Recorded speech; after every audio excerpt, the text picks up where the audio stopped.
Hey guys, it's me Santid, and unlike the dojo guy Genichiro, you cannot cheese him with Subumaro, and he's going to be the skill check to see if you can actually deflect stuff and got good in this game, like Father Gascoigne was in Bloodborne.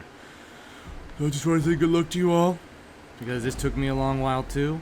The main thing what you'll want to see with Genichiro is you're going to want to be aggressive with him, you're going to want to stay close, and you're going to want to deflect his attacks and counter, and counter them as soon as you can.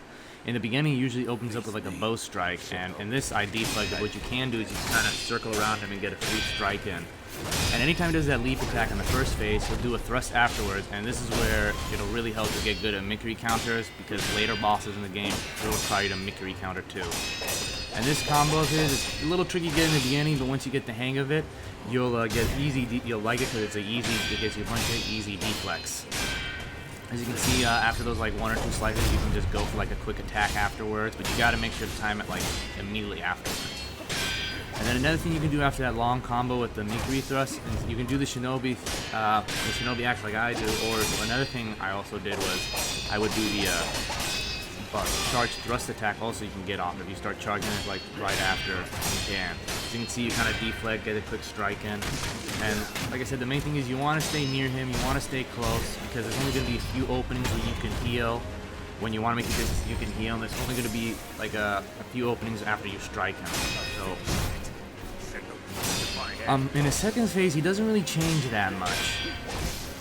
The main thing he'll add is that in his after his like big long combo, after his leap attack, you saw right there, he'll add a sweep instead. You will be able to tell the difference usually if you can see where the glint comes from. With the Mikiri counter, it's more on the bottom, and you kind of see it scrunched over. But when he does the sweep, you'll see that the glint comes from further back, and it'll take a little longer to go up. Another thing I wanted to say, and I don't do it this time when I fight him, but you can do. But I haven't been able to do before, is you can use like shurikens or attack him in the middle air with his bow, and it'll knock him on his ass like the Nightjar ninjas. So it really helps to do like extra damage. And even that leap attack there, you could use a shuriken, but I prefer to get the Mikiri counter off of him just because it does a lot more posture damage. And you're gonna have to get really good at that Mikiri counter anyways, or at least I did when I fought him. And then that's really it right now that I can really say. Like I said, after that you can do the Shinobi axe. You can usually do like a charged dust attack, and as you can see, like the glint there came more from like the back. And right there, for example, you could use like a shuriken or strike him out of it real quick if you were, you have the timing right. Not every time you'll be able to do it, but if you have the timing right, then he'll like fall on his ass. I don't have any clips of that, unfortunately, but I wouldn't lie to you. And on his third phase that's coming up right here, the main thing I'd say is in the beginning, he's going to do like a thrust attack in the air, and you're going to want to Mikiri counter. It's really not that hard to Mikiri counter, I'd say. I don't really do it here right now, because I was really exhausted, I guess.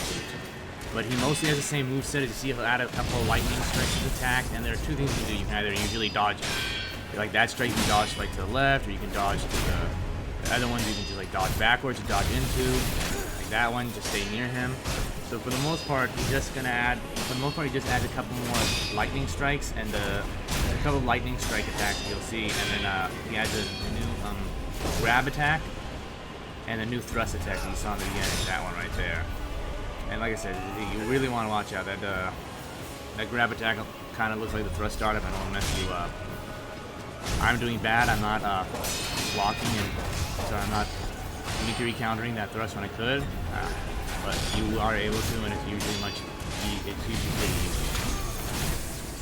One thing you can do is you can lightning reversal, where you go up in the air with the lightning strike, and then you hit the attack button, and then as the opponent or you lands, you press the right bumper again. The attack button, and then you'll release the lightning, and it'll do a good amount of posture and HP damage, and it gives you like a free strike in there, and usually a thrust.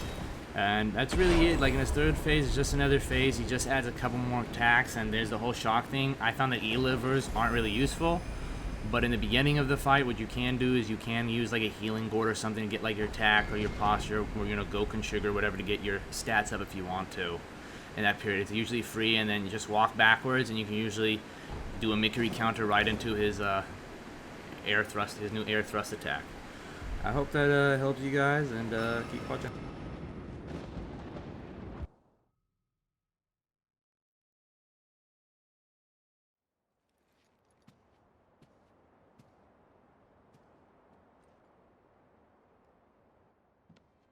You were victorious. I see. Are you? I mean you no harm. Shinobi of the Divine Lord Genichiro. Is this the rejuvenating waters?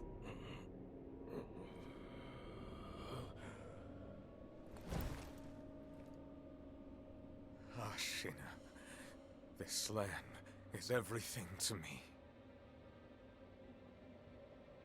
For her sake,